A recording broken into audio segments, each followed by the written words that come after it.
સુરતમાં 2.54 લાખ ખેડૂતોને હવે દિવસે વીજ પુરવઠો મળતા આનંદની લાગણી અનુભવી રહ્યા છે।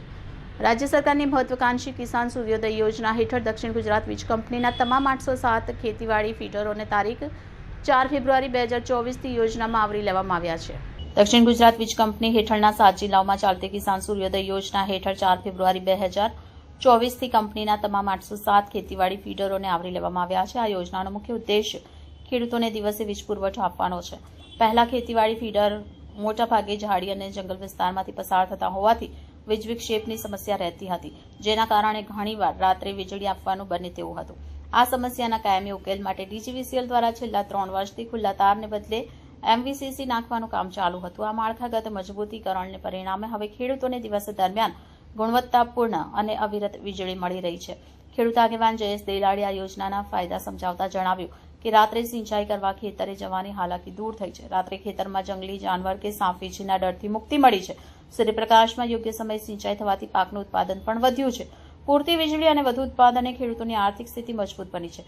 રાજ્ય સરકાર ખેડૂતોની સમૃદ્ધિ અને સુખાકારી માટે આવા ક્રાંતિકારી નિર્ણય લઈ રહી છે, જેમાં કિસાન સૂર્યોદય યોજના એક મહત્વપૂર્ણ ઉદાહરણ છે।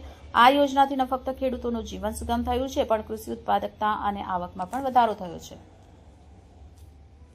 દક્ષિણ ગુજરાતના 2.5 લાખથી પણ વધારે ખેડૂતોને દિવસે વીજળી આપવામાં કિસાન સૂર્યોદય યોજનાનો ખૂબ જ સફળતાથી દક્ષિણ ગુજરાતના ખેડૂતોના ખેતરોમાં અમલ થઈ રહ્યો છે।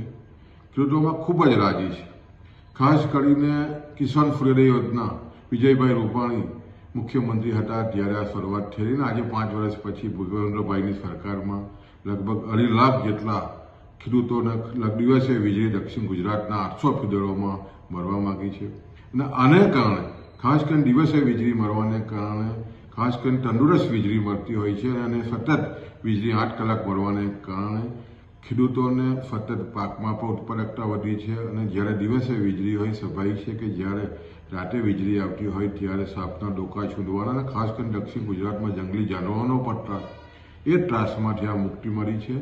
ખૂબ ખૂબ ખેડૂતો ધન્યવાદ કરે છે અને લગભગ 2.5 લાખ ખેડૂતોને જ્યારે દિવસે વીજળી મળતી હોય ત્યારે સ્વાભાવિક છે કે વીજળી એ પાણી માટેનો મુખ્ય સ્ત્રોત છે અને જ્યારે 2.5 લાખ ખેડૂતોના ખેતરોમાં જ્યારે દિવસે વીજળી આપતી હોય સ્વાભાવિક છે ખૂબ જ રાજી દક્ષિણ ગુજરાતનો ખેડૂત થયો છે।